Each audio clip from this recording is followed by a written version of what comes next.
எல்லாரும் எப்படி இருக்கீங்க?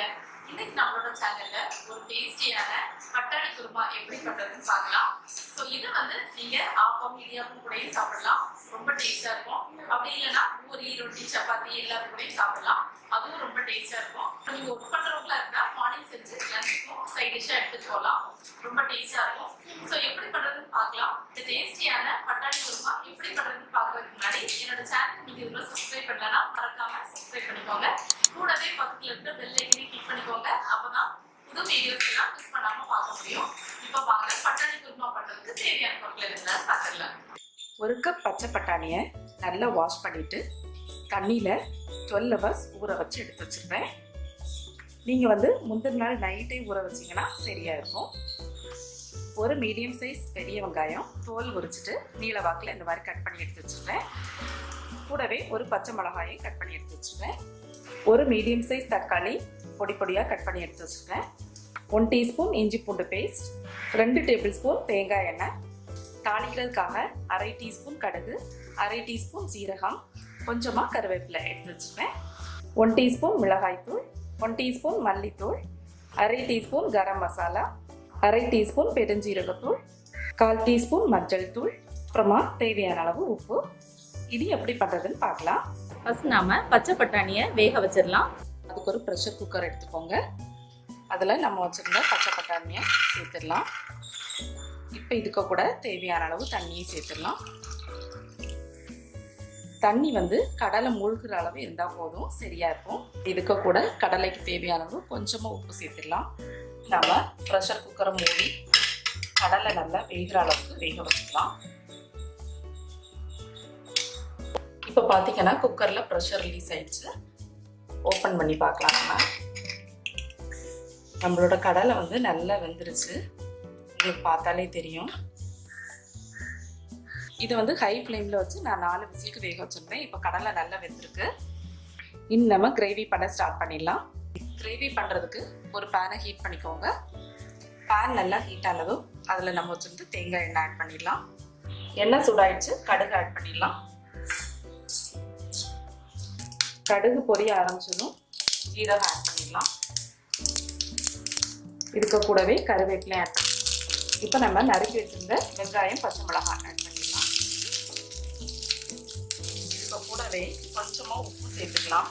அப்போ தான் வந்து வெங்காயம் நமக்கு சீக்கிரமாக வதங்கும்.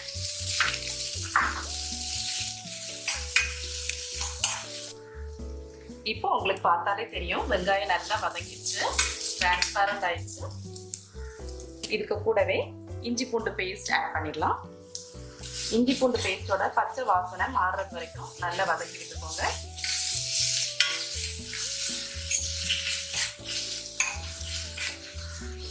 இஞ்சி பூண்டு பேஸ்டோட பச்சை வாசனை எல்லாம் போயிடுச்சு. நம்ம கட் பண்ணி வச்சிருந்த தக்காளி ஆட் பண்ணிடலாம். தக்காளி ஆட் பண்ணிட்டு நல்லா வதக்கி விட்டுக்கோங்க.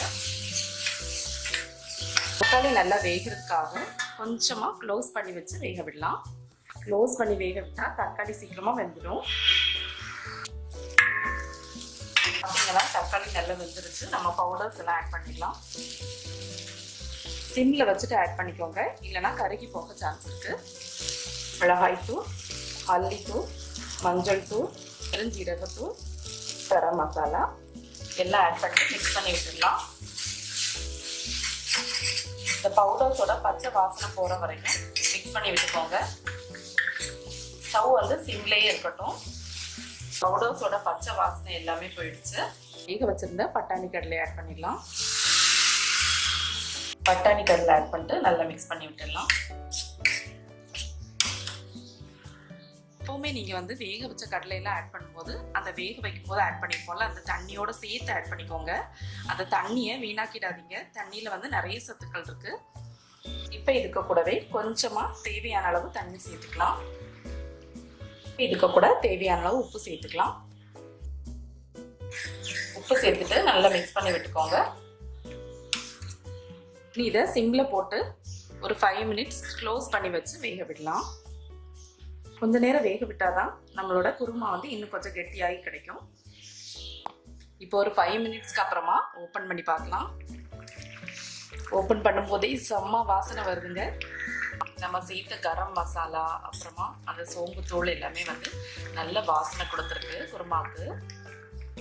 இப்போ பார்த்தீங்கன்னா நம்மளோட குருமாவும் வந்து தேவையான அளவு கெட்டியாயிருக்கு. இதை வந்து இந்த ஸ்டேஜில் இறக்கிடணும். அப்படி இல்லைன்னா ஆறும்போது இன்னும் கொஞ்சம் கெட்டியாகும், அப்போ ரொம்ப கெட்டியான மாதிரி இருக்கும். அதனால இந்த ஸ்டேஜில் ஆஃப் பண்ணிடலாம். இப்போ கடைசியாக இதுக்கு கூட கொஞ்சமாக நறுக்கின மல்லி இலை சேர்த்துக்கோங்க. சேர்த்துட்டு ஸ்டவ் ஆஃப் பண்ணிடலாம். ஸோ ஃப்ரெண்ட்ஸ், நம்மளோட சுவையான பச்சை பட்டாணி குருமா சூப்பராக ரெடி ஆயிடுச்சு.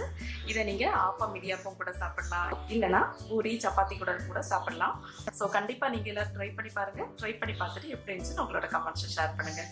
இந்த வீடியோ உங்களுக்கு பிடிச்சிருந்தா என்னோட சேனலுக்கு மறக்காமல் சப்ஸ்கிரைப் பண்ணுங்கள். தேங்க்யூ.